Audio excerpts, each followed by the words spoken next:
Hello, you're listening to Abstract AF and I'm Sneha Jaiswal. In this episode, we're going to be discussing The Haunting of Hill House, the 2018 Netflix horror series, which is loosely based on a novel of the same name by American writer Shirley Jackson. We are going to look at 20 ways in which the book is different from the Netflix show.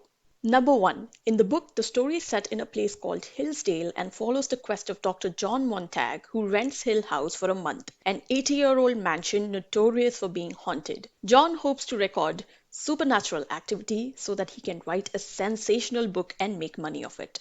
While in the series, the main protagonist is Stephen Crane, whose family actually owned Hill House, and he is said to be a horror writer. A ghost can be a lot of things. A memory, a daydream, a secret, grief, anger, guilt.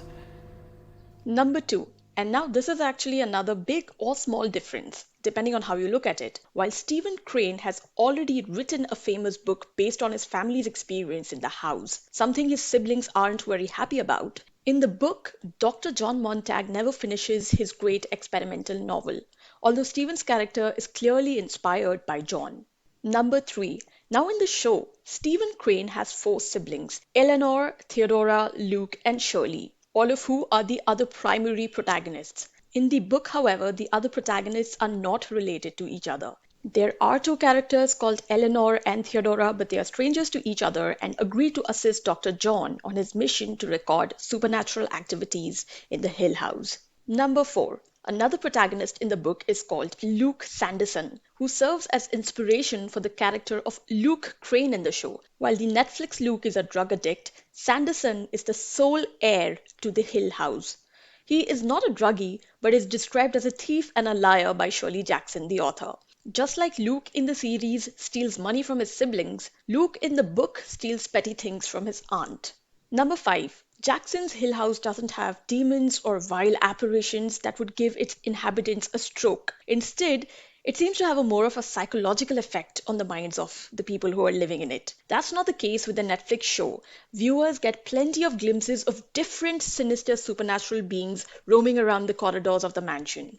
Number 6. So while the characters in the series no longer live in the Hill House, the series focuses on how their experiences in the past continues to affect their lives beyond the old house. In the novel, all the primary protagonists come to live in the Hill House to see if there is something supernatural about it, so all events are unfolding in the present. Number 7. There are 5 Crane siblings in the show: Stephen, Shirley, Theodora, and the youngest pair of twins, Eleanor and Luke. All of them have a book counterpart except Shirley, the second oldest sibling. The character seems like a bit of an ode to the author in the series.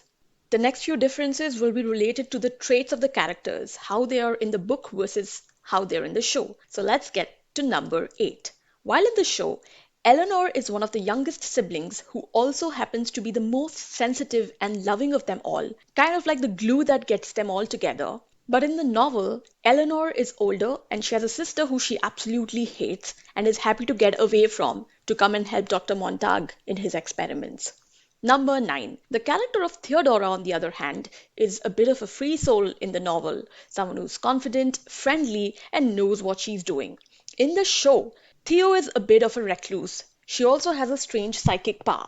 If she touches people or things, she can sense their trauma or their past. One can get a sense that maybe Shirley Jackson meant for the character to be a lesbian, but doesn't explicitly ever say so. However, in the series, because it's, 2018, Theodora is openly gay and has a string of relationships with different women. Number 10.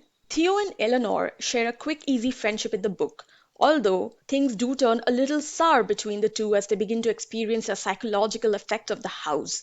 Their relationship doesn't get as much space in the series because there are other multiple protagonists that we have to look after.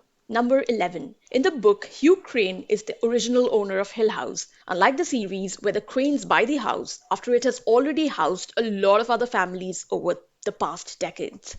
Number 12. In the book, Hugh Crane's wife is said to be dead even before she gets to see Hill House. In fact, she dies when they were on their way to the house on the day of shifting. In the show, however, Crane's wife has a much more significant role and she dies in Hill House, and the circumstances surrounding her death is one of the biggest mysteries in the series. It's perfectly normal to want to find something to blame. I know what's to blame. Hill House. Hill House. Number 13. So while Hugh Crane in the show is never able to move on from his wife's death and never remarries, Hugh in the novel goes on to marry 2 more times, and these 2 new wives also meet with tragic deaths. Number 14.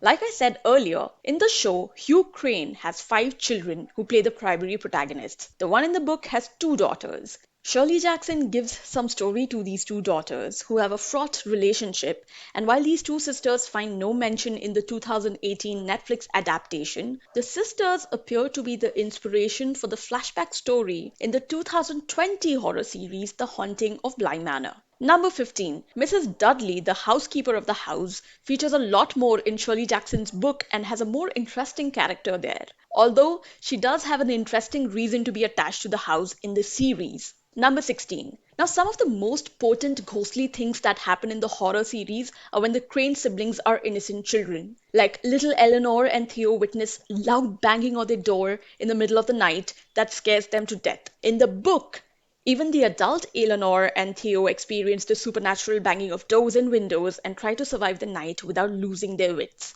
Number 17. As far as the setting of the 2 creations are concerned, while the 2018 show unfolds in several locations depending on where each of the Crane sibling is. So at any given time, the story might be taking place in the Hill House, or at a rehab center where Luke is recuperating from his drug habit, or at a funeral home that Shirley runs, or the flat Eleanor lives in, or at a pub where Theo is partying. However, in the novel, except for the first few chapters where the characters are heading to the Hill House for the first time, the rest of the story exclusively takes place on the haunted property. Shirley Jackson did extensive research to give readers a detailed sense of this large, ominous house. Number 18. In the show, there is a room that nobody has access, called the Red Room. It's inspired by the color-coordinated rooms in the novel.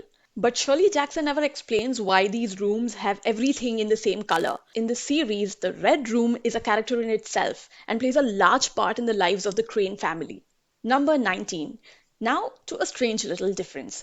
In the series, the siblings find a chalk scrawl on a wall of the Hill House welcoming Eleanor. In the book, the writing on the wall is more of a warning. It says, "Help Eleanor, come home."